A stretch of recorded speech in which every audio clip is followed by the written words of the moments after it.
Hey gamers, Maniac here with GameAccess.net. Just got back from Quinni-Con 2013, and let me tell you, it was a lot of fun this year. This is the second Quinni-Con that's ever been posted. It was hosted at Quinnipiac University. It takes place in my home state of Connecticut, and I gotta say that it was a lot of fun. It only went for 2 days. It went on Saturday the 20th and Sunday the 21st. But there was a cool amount of panels that were going on, which I'll talk about in just a few minutes. Some cool stuff was being sold, which I'll again cover later. There were some cool events going on. And trust me, when you live in Connecticut, there's only so many events that happen here. Most of the events that happen, you have to travel to go see, like MagFest or Otakon or E3 or PAX or Comic-Con or something along those lines. It's nice that there's there's local conventions happening. I mean, obviously there's Quinni-Con, but there's it's nice that there's it's nice that these new cons are springing up and that that they're happening. They're local and they're free. So let's talk a little bit about the convention in general. Well, the venue was really nice. Quinnipiac University used their student center in order to host it. It kind of looks a lot like an old wilderness lodge or something like that, and I'll probably put up some pictures or something like that so you guys can see for yourselves what it looked like. The great thing was they had some cool celebrities show up, or some cool people to show up for the event. The Pokemon Bridge people came back. That included Nowacking, who did the voice of Misty and most of the other female characters in Pokemon Bridged, as well as Michael, who's also known as One Kid's Entertainment, who does the voice of Ash and a bunch of other characters there as well.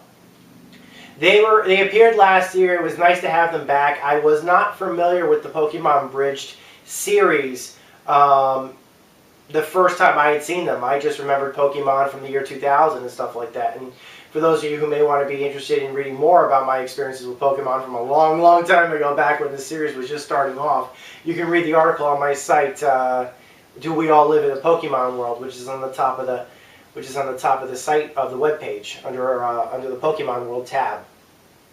But seeing them again after the year and becoming, at this point, versed in their series and a little bit more knowledgeable about the Pokemon history and the more recent games, and finally picking up my own 3DS, yeah, it was nice. It was great seeing them again. It kind of felt like it was brought full circle. The other person that was appearing was Chris Kissan. I believe I'm pronouncing his last name properly, but I could be wrong, and forgive me if I did. Who works for, who's a voiceover actor and director at Funimation, who does a lot of English dubs of Japanese animes that are brought over. He's done a lot. He also does a lot of video game work. Most recently, he said he was, of course, in Borderlands 2. He was actually in the most recent Walking Dead video game. He was a very, very nice guy. He had some really interesting panels. He has done a lot. I guess he's been doing panels for about 3 years, and his panels were, like I said, I never met the man before. I've never been in one of his panels before, and it was really great hearing him take questions, and mostly the last panel that he did on the last day was actually asking questions to the people in the audience. So the panel wasn't so much we asking him questions, but he was asking us questions. And ironically enough, he said that apparently, like, least favorite word, like universally, or at least for all of his travels, he said that the most popular least favorite word that he's been hearing throughout everybody, like from all across the world, was the word moist. Personally, I have no idea about that one, but I guess that is, that's just a popular word. My least favorite word was hella. When I used to live in California, I heard a lot of people from Northern California use that term as an adjective. Yeah, there was that. But it was great seeing his panels, and he seemed to be a really nice guy. He also, I remember the first panel that he did, he actually played someone's ukulele, like somebody brought a ukulele with them, and I guess he plays it, and he played it a little bit just before the panel started, and that was really cool to do. We're not expecting an impromptu performance, but that was awesome. So I gotta give Quinni-Con some props on choosing panelists and people to come for the event. There were some more. It wasn't perfect by any means. There were great panels that were not held by just celebrities. I mean, like I said, Quinni-Con had his panels, and the Pokemon Bridge team had their panels. There were plenty of panels done by the not celebrities, of course. One that I really enjoyed on Sunday was one about pirates. And they had a guy who was, I believe, a guy who publishes or self-publishes his own steampunk pirate graphic novel series, was talking about the history of pirates and piracy and pirate. He talked about everything from piracy, history, pirate weapons, how the weapons worked, how they fought. For those of you who may not know, a pirate will always choose a gun over a sword because it was the great equalizer, he explained, and I'm sure people still use that term for weaponry, for pistols and things like that. So obviously, of course, they like their pistols, they like their blunderbusses, they of course like their cannons and stuff like that. And it was great hearing this guy tell a story. Some of the stuff that I was familiar with, particularly some of the history that he went over about Anne Bonny and things like that. I was all familiar with that history, but it was cool hearing about a lot of the technology that they used and how they traveled and what kind of weapons. When he went into very specifics about how their weapons worked and all that other stuff, and how they kind of propelled the future, basically, how he imagined steampunk pirates would work.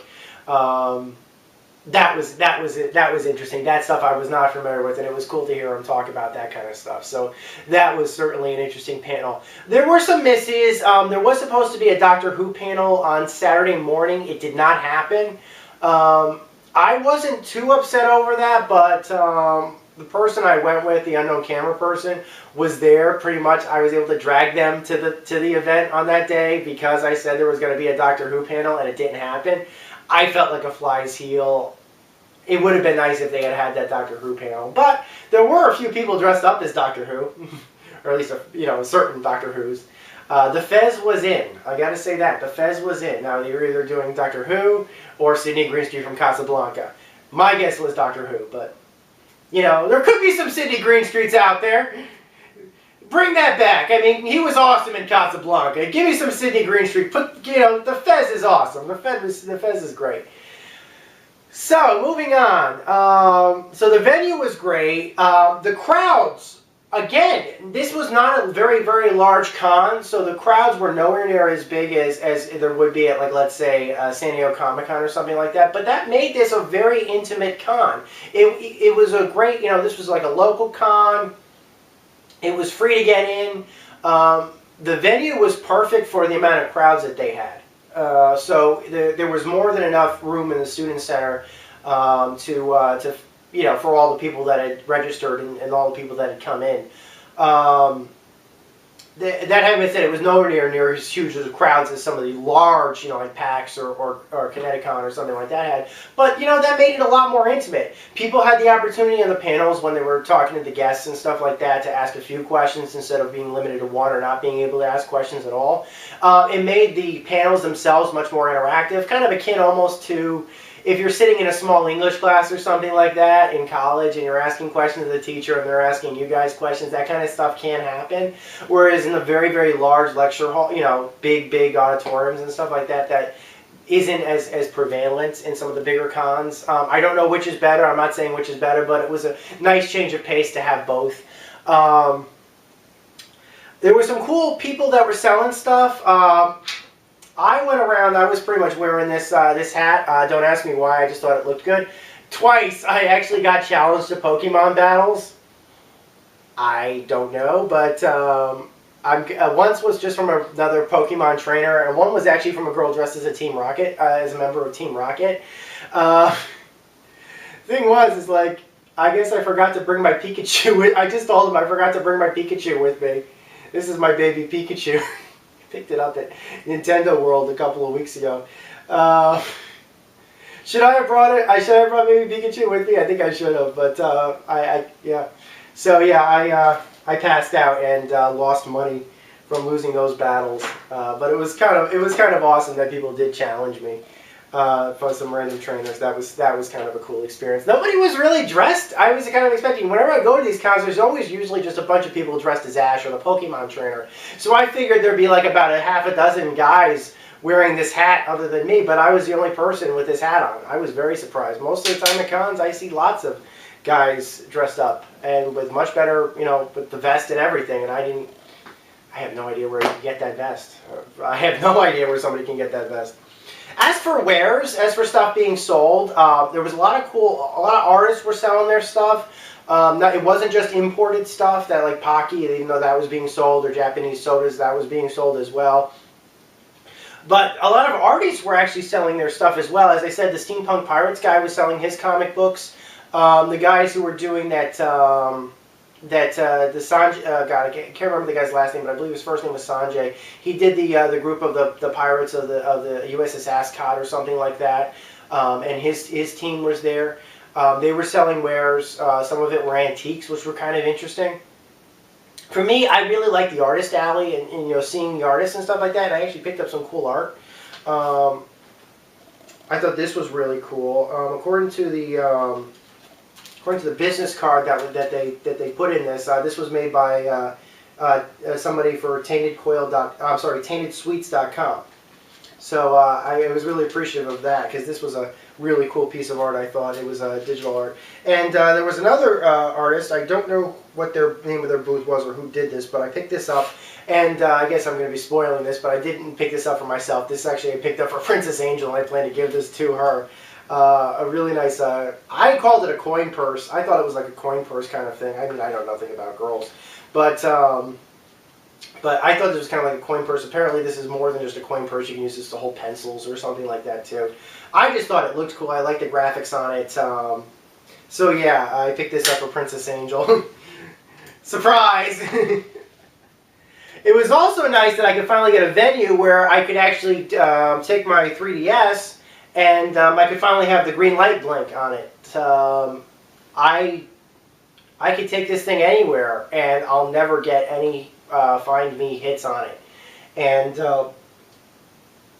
when I was at the Quinni-Con on Saturday, I mean, I started off by getting 12 hits, and I'm starting to play through Find Me a second time, and let me tell you something, it helped. It really helped me a lot, actually, get through some of the middle dungeons, and it was appreciative. It was appreciated. The second day, on Sunday, there weren't anywhere near as many people. I think I only got like 5 or 6 hits on Find Me. Don't get me wrong, a lot of the people that were there were more than willing to battle or something like that. In fact, actually, One Kid's Entertainment, Michael, if you prefer, was actually willing to help. He had brought his 3DS with him, and he said, I'm willing to help anybody if they fainted in Pokemon Mystery Dungeon. So apparently that's like the game that a lot of people have been playing recently. I thought it was going to be Luigi's Mansion too. Apparently no, it's Pokemon Mystery Dungeon, but I had that game too, and that's what I was playing. So yeah, he was pretty cool about that sort of thing. So that was like the popular game to play over there. Go figure, right? There was also a screening room. There was also a couple of gaming tournaments. There was free play set up for most of the time. They had a Marvel vs. Capcom tournament, and they had a Super Smash Bros. Melee tournament on the first day. On the second day, they had a Halo 4 tournament. I signed up for the Halo 4 tournament, but I didn't play. I just couldn't make the time, basically. Don't ask me why I couldn't, but I just couldn't make the time. But I honestly didn't think I had a chance anyway. I don't really play Halo 4 that much as I used to. So there you have it. It was a great convention all around. I'm really happy that they host it. Quinnipiac, have it again. Keep doing this thing. It seems to be getting bigger every year. I talked to the people that were there, meaning the panelists and a lot of the special guests and stuff like that, and they all said the same thing. Is like it was a very well managed convention. In fact, it was better. In fact, they said that it was very well managed. So they're very happy that they went and that they were invited to come and that they'd love to do it again, of course. As a person attending, I loved it. I really hope Quinnipiac does more of them for next year and continuing on. I'll go. I have no problem continuing to go. And maybe next time I'll bring baby Pikachu. So next time I won't get I won't just get cornered and have to pass out and lose Pokebucks or something like that when I get a random when a random trainer challenges me to a battle. So that's my take on it. It was a great panel. It was a great time all around. So that's my take on it. Until next time, guys, this is Maniac with GameAccess.net. Over and out.